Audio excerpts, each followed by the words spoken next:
Salam, selamat malam, salam sejahtera, Bapak Ibu yang dikasihi dan diberkati oleh Tuhan Yesus Kristus.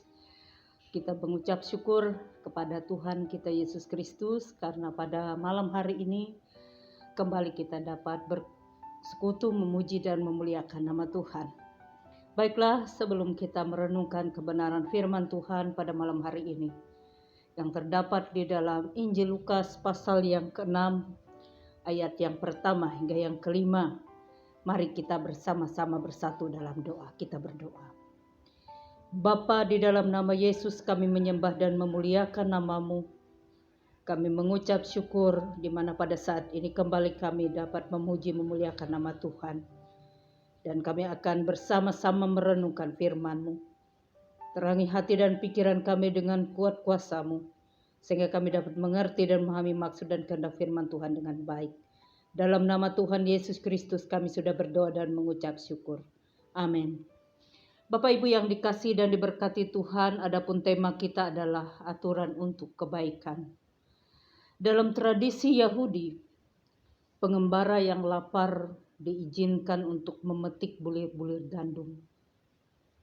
Namun sangat disayangkan saat itu adalah hari Sabat. Dan menurut pandangan kaum Farisi, orang Yahudi harus mentaati hukum Taurat secara ketat, di mana salah satu hukum yang harus ditaati adalah larangan bekerja pada hari Sabat. Orang Farisi berpendapat bahwa memetik gandum pada hari Sabat merupakan pelanggaran atas hukum Taurat. Hal ini mereka lakukan sebagai satu ungkapan rasa kesetiaan terhadap hukum Musa. Dan aturan mengenai hukum Sabat ini senantiasa mereka perbuat dan mereka wariskan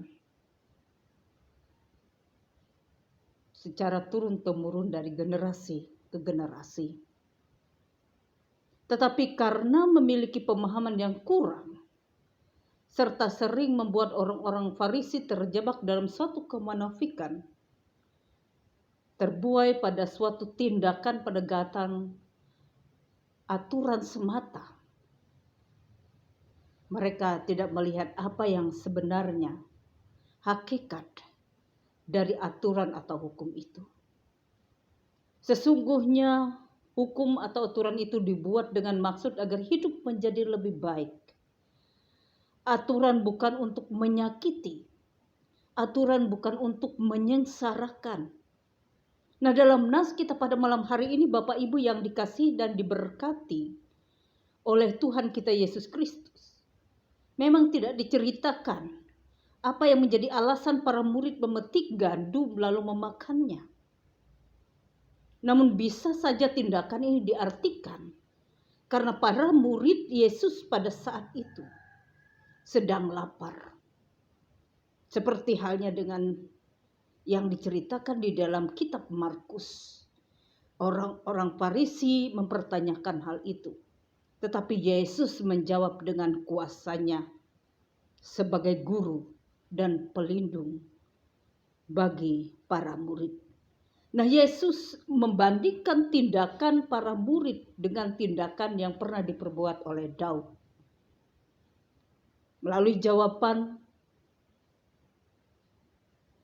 dan perbandingan inilah Yesus hendak menunjukkan bahwa keselamatan hidup berada di atas segalanya. Bahkan di atas hukum Sabat itu sendiri. Dan aturan dalam bentuk apapun akan runtuh apabila menyangkut hidup.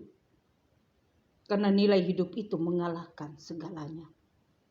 Nah, Bapak Ibu yang kekasih di dalam Tuhan, dalam kehidupan sehari-hari, kita banyak menemui peraturan, perundang-undangan, yang tentunya hal ini dibuat demi sebuah tujuan, yaitu supaya manusia itu hidup lebih baik.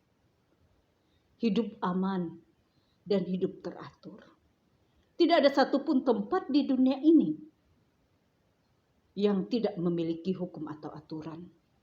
Nah, pada dasarnya hukum dibuat bukan untuk dilanggar. Dalam bacaan kita saat ini sesungguhnya bukan untuk mengajari kita supaya melanggar hukum. Di sini Yesus sedang mengatakan bahwa pentingnya kebijaksanaan, pentingnya hikmat di dalam menjalani hukum. Hukum boleh saja dikesampingkan apabila kita sedang memperjuangkan nilai-nilai kehidupan. Dan perjuangan ini tentunya bukanlah kepentingan pribadi, tetapi kepentingan yang menyangkut orang banyak. Perbuatan yang diajarkan Yesus ini sangat perlu dan penting untuk ditanamkan dalam setiap hidup umat beriman. Sekali lagi ditandaskan bahwa hukum untuk manusia, bukan sebaliknya. Nah, Bapak Ibu yang kekasih, dalam hal ini kita sebagai orang beriman, kita semakin berani berbuat baik bukan karena sebuah aturan belaka, tetapi karena memang berasal dari kedalaman hati kita yang sesungguhnya. Allah juga memberikan peraturan-peraturan kepada kita sebagai orang percaya, yaitu firman-Nya yang dituangkan di dalam Alkitab. Dan tujuannya adalah supaya kita mengetahui dan melakukan peraturan-peraturan Tuhan di dalam kehidupan kita. Peraturan atau firman Tuhan itu diberikan untuk mengajar, untuk mendidik, untuk mengubah karakter kita seperti yang Tuhan ingini. 2 Timotius pasal 3 ayat 16. Nah, Alkitab juga berisi peraturan-peraturan Allah untuk umatnya. Banyak janji-janji dan juga larang-larangan Allah untuk umatnya.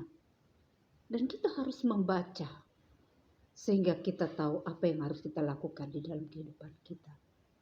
Bapak Ibu yang kekasih dalam Tuhan, pada saat ini kita melakukan peraturannya, maka hidup kita di dalam janji dan perkenanan Tuhan.